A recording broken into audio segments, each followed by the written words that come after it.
वंचित बहुजन आघाडीला स्थान देण्यात येत नाही, पद्धतीला बोलवलं जात नाही आणि त्यामुळे कुठेतरी स्वबळाचा नारा देण्यात आलेला आहे.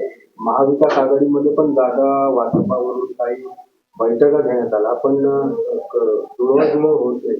नाही होईल ना जवळजवळ. शेवटी असं असतं की यामध्ये आग्रह तर प्रत्येकाचा असतो, जास्त जागा मिळाल्या पाहिजे. प्रत्येक जण म्हणतो ही जागा माझी चांगली आहे, मला द्या.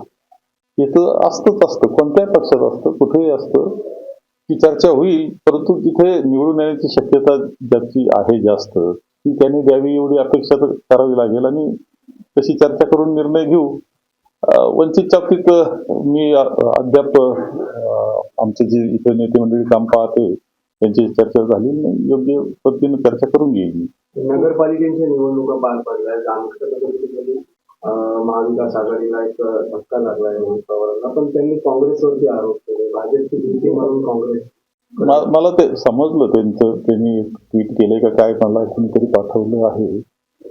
असं आहे की खरं म्हणजे त्यांनी थोडंसं समाधान व्यक्त केलं काँग्रेसबद्दल. यामध्ये त्यांना मी म्हणत होतो की तुम्ही जामखेडचे आमचे काँग्रेसजन जे आहे त्यांच्याबरोबर संवाद ठेवा, त्यांच्याशी बोला.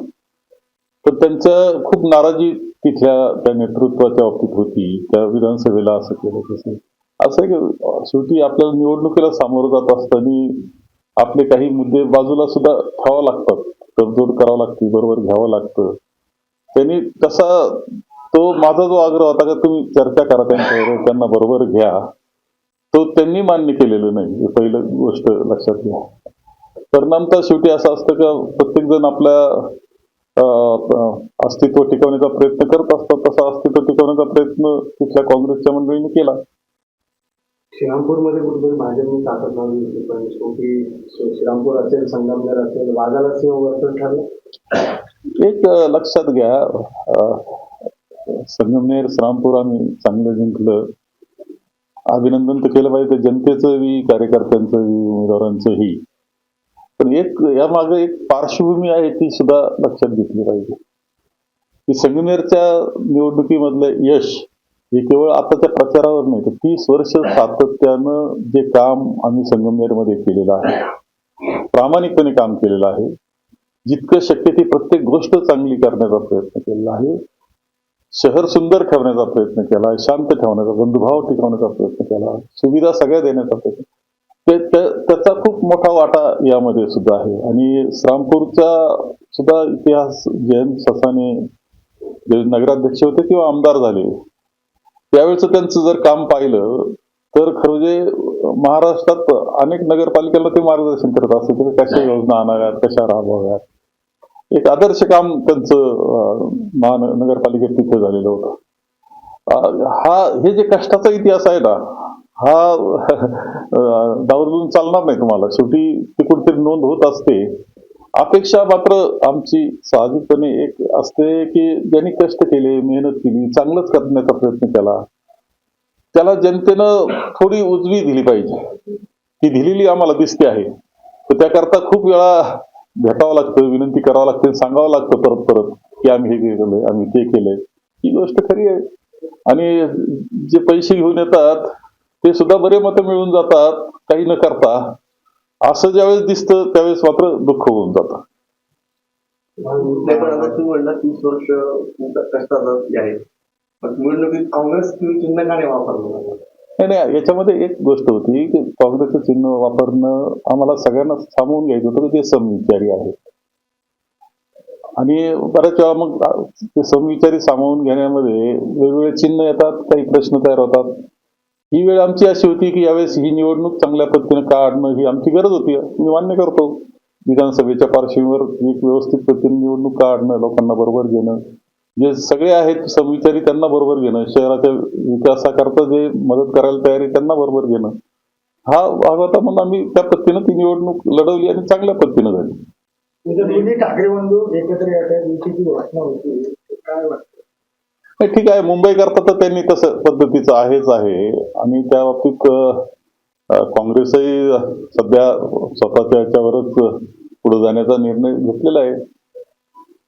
आता काही ज्या काही गोष्टी असतात त्या अखिल भारतीय काँग्रेस कमिटीच्याशी चर्चा केल्यानंतर काही गोष्टी पुढे जात असतात. महापालिकेसाठी उद्यापासून अर्ज भरण्याला सुरुवात होत आहे. म्हणजे जागा वाटप जे आहेत आपलं महाराष्ट्रात ते इतर लोकल लेवल होणार की मुंबईत होणार? नाही नाही, हे जागा वाटप सगळीकडे आमचं शेवटी स्थानिक हे महत्वाचे असतात. स्थानिक तिन्ही पक्षाचे किंवा जे मित्र आमचे असतील आणखी बरोबर येणारे त्यांनी एकत्र बसायचा आणि निर्णय करायचा. काही जर प्रश्न असा आला तर तिथं प्रश्न असा आहे की वादाचा आहे किंवा आमचं मिटू शकत नाही असे पुढे आले तर वरच्या पातळीला मदत त्यांची घ्यायची, एवढंच असतं. मुंबईमध्ये राज ठाकरे सोबत काँग्रेसने लढावं असं संजय राऊत म्हणत आहेत. तर राज ठाकरे सोबत आले तर काँग्रेस सोबत जाणार? नाही नाही, एक मी सांगितलं आपल्याला की काही गोष्टी असतात त्या अखिल भारतीय काँग्रेस समितीच्या निर्णयावर अवलंबून असतात. वरिष्ठ मंडळी त्यामध्ये भाग घेत असते, देश पातळीवरील सुद्धा. त्यात मी बोलणं योग्य होणार नाही. नगरपालिकेच्या निवडणुका पार पडल्या आहेत. महाविकास आघाडीकडून आरोप करण्यात येतो की निवडणूक आयोगाच्या आशीर्वादानेच भाजपच्या 127 जागेवरती नगराध्यक्ष. एक गोष्ट लक्षात घ्या, खरं म्हणजे निवडणूक आयोगावर माझा फार आक्षेप आहेच आहे. एक तर निवडणूक आयोग हा सत्ताधाऱ्यांचं फार ऐकतो, म्हणजे केंद्रीय असो नाही तर राज्याचे असो. एवढा हस्तक्षेप नसावा. ती स्वायत्त संस्था आहे, ती स्वायत्त राहिली पाहिजे ही साहजिकपणे आहे. आणि किती पोरखेळ करावा, काही प्रत्येकाला काहीतरी लिमिट आहे. तुमच्या मध्येच 15 दिवस निवडणुका पुढे नेण्याचा निर्णय सुद्धा किती किती त्रासदायक ठरला. समजा आमच्या 3च जागा होत्या सोडून अनेक नगरपालिकांना 15 दिवस म्हणजे जे 2 दिवसावर आला मतदान आणि तुम्ही 15 दिवस परत पुढे नेता, ती अवस्था त्या कोणत्या पक्षाचा असो, मी पक्षाच्या पलीकडे बोलतोय, कोणत्या पक्षाचे उमेदवार असो, ते कार्यकर्ते असो, कोणत्या परिस्थितीतून ते गेले असतील वेगळं सांगण्याची काही आवश्यकता आहे का? आणि जनता सुद्धा शेवटी जो वार्ड असतो, प्रभाग असतो, तिथं वारंवार तेच परत कार्यकर्ते फिरत करावं लागतं. लोकांनी काय करायचं आता? म्हणजे प्रश्न तर म्हणजे निवडणूक आयोगाचे अनेक निर्णयाच्या बाबतीत मला खूप काळजी वाटते. आता एक निर्णय त्यांनी हा राज्य पातळी शासनातून निर्णय करून घेतलेला आहे. पहिल्या याच्यामध्ये सुद्धा एक दोष आपल्याला दिसतो की तुम्ही 4 दिवस फक्त म्हणजे तुमची छाननी झाल्यानंतर 4 दिवसामध्ये तुम्ही चिन्ह वाटप करायला निघाले. एवढ्या नगरपालिका असलेल्या त्यात एवढे तुमचे निर्णय आहे, एवढे निर्णय त्याच्यावर आधारित निर्णय कोर्ट तरी कसे देणार आहे? 4 दिवसात कसे होऊ शकतात? ते होऊ शकत नाही. हे समजायला नको त्यांना. त्यावेळेस सुद्धा किती टाइम दिला पाहिजे, काय केलं पाहिजे याचा काही विचार व्हायला नको. आणि काही जर आवश्यक असेल तर राज्य शासनाशी बोलून त्याच्यात बदल करून घ्यायला पाहिजे. ते काही केले नाही. परिणामता काय झालं? त्रास कोणाला झाला? निवडणूक आयोगाला झाला त्रास, त्या अधिकाऱ्यांना झाला. ते तर रात्री परत जेवण करून झोपले असतील, इथं झोपा उडाल्या त्या सगळ्यांच्या. हे लक्षात घेतलं पाहिजे. आता सुद्धा जो निर्णय ना बिलकुल चुकीचा निर्णय. अपिलाला जागाच नाही. जो निवडणूक अधिकारी निर्णय देईल तो अंतिम निर्णय असं ज्यावेळेस तुम्ही म्हणता आणि स्पेस ठेवत नाही. एक तर आता लोकांचा प्रशासनावर विश्वास नाही, अधिकाऱ्यांवर, म्हणजे जे प्रमुख पूर्वी असायचं का मुख्यमंत्री, पालकमंत्री, कोणतरी, आता तर कोणता आमदार सुद्धा दम देतोय अधिकाऱ्यांना आणि सांगतो असं केलं पाहिजे तसं केलं पाहिजे. ते बी एवढे हातबल आहेत, मला समजत नाही का काय एवढे लाचार झालेले दिसतात तर ते ऐकण्याच्या पलीकडे काही नाही, घाबरून जाऊन ऐकतायत. कोणते त्यांचे बोट दगडाखाली चेपलेले आहेत मला काही कळत नाही. मग असे जर त्या अधिकारी निवडणूक अधिकारी असतील आणि ते जर निर्णय देतील आणि त्याच्या अपीलच नसेल तर लोकांनी जायचं कुठं? याच्यातून चुकीचे जे निर्णय होतील त्याला जबाबदार कोण? सगळ्यात मोठा प्रश्न आहे. चुकीच्या निर्णयाला जबाबदार कोण? आणि चुकीचा निर्णय होतो असं ज्यावेळेस पुढच्या उमेदवाराच्या लक्षात येईल, कोणत्या पक्षाचा असो, मी असं म्हणतो, तर चुकीचा अन्याय होतोय माझ्यावर, त्यांना करायचं काय? याचा परिणाम कदाचित अनेक ठिकाणी तुम्हाला दिसेल. लोक एक विद्रोह किंवा एक रोष तो व्यक्त करतील, त्याला सामोरं जाण्याची तयारी प्रशासनाला ठेवावं लागेल असा अर्थ आहे त्याचा. माझं मत आहे अत्यंत बिलकुल योग्य नाही ते. नगरपालिका निवडणुकीमध्ये महायुतीचे मुख्यमंत्र्यांसह 2 उपमुख्यमंत्री ताकदीने प्रचाराला उतरले, मात्र कुठेतरी महाविकास आघाडीच्या नेत्यांनी कार्यकर्त्यांना वाऱ्यावर सोडून दिल्याची चर्चा होती. आता महानगरपालिका डोळ्यासमोर बरोबर, हे खरं आहे की महायुतीचं जे चाललं होतं, प्रचंड फिरत होते, हेलिकॉप्टर फिरत होते, त्यांचे विमानं फिरत होते आणि बऱ्याच ठिकाणी तर काहीतरी उतरवताना दिसत होते, फक्त नेते उतरत नव्हते. काय म्हणजे बॅगा उतरताना सुद्धा काही याच्यातून दिसले. हे खरंय.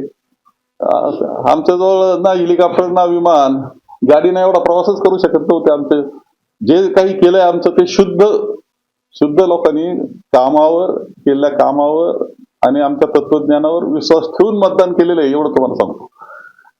नाही तर बाकी काय झालंय याचा स्वतंत्र अभ्यास पत्रकारांनी सुद्धा करावा. रेल्वेचं संदर्भात आज मिटिंग झाली, मिटिंग सुरू आहे.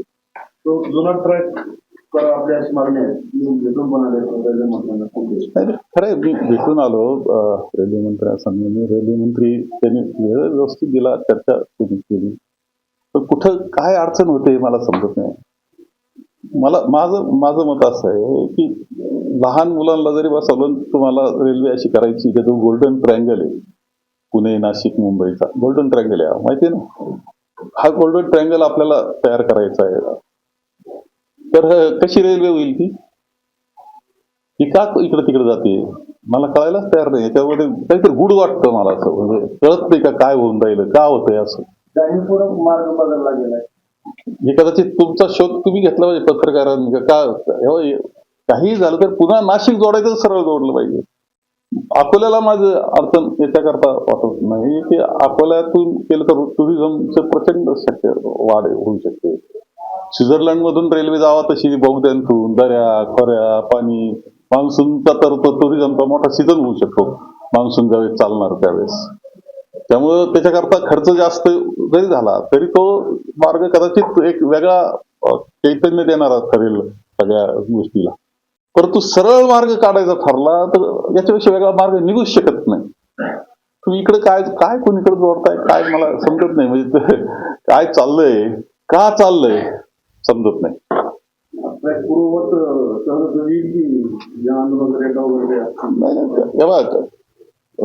इतिहास घडत असतो, लक्षात ठेवलं पाहिजे. काही करताना त्याची नोंद होत असते.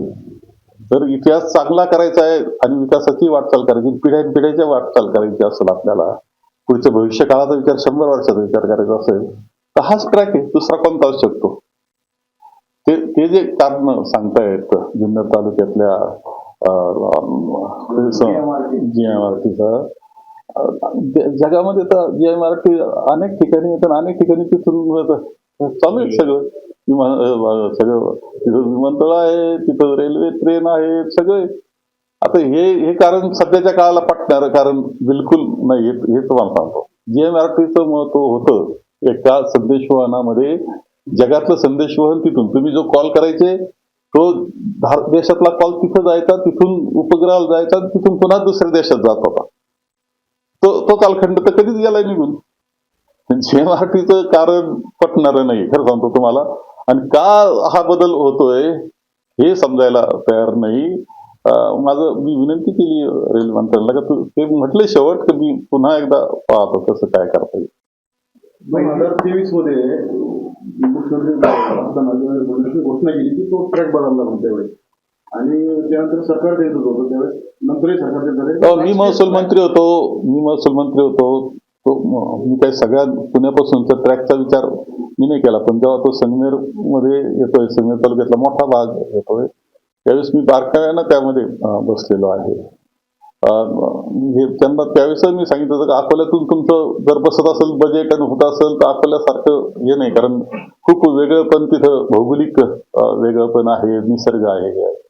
परंतु जो सरळ होता त्याच्यात मी प्रत्येक गोष्टीत भाग घेऊन ते व्यवस्थित बसाल. एवढंच नाही तर लोकांना सांगितलं की हे तुमचं भविष्य काळातलं मोठं साधन आहे आणि त्याचा उपयोग खूप होणार आहे. मी एवढंच नाही तर इथं आपण घेतोय नगर संगमेर रोडवरच, कोलारगुटी रोड त्याला म्हणतात, त्या रोडवरच स्टेशन आम्ही घेत होतो.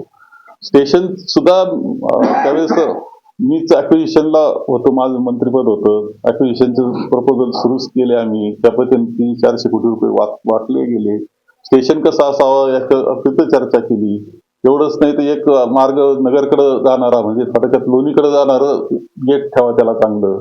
इकडे आमचं एक गेट परत तिकडे ठेवा, सगळ्यांना सोयीचं करा.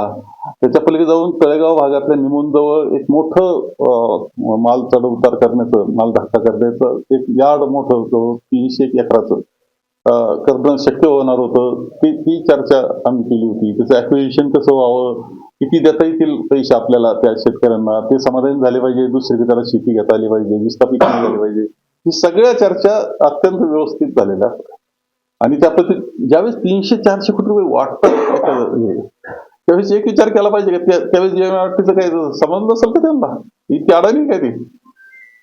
त्याच्या स्टेटचा हिस्सा होता, आम्ही ठराव केला, स्टेटचा हिस्सा सुद्धा मान्य केला. स्टेटचा हिस्सा मान्य केला, केंद्राच्या हिस्सेची चर्चा केली, कर्ज किती घ्यावं लागेल, कधी किती फिटल या बाबतीत सुद्धा सगळी चर्चा, एक व्यावहारिक खूप सुंदर निर्णय तो होता. दुर्दैवानं का फिरला हे समजत नाही.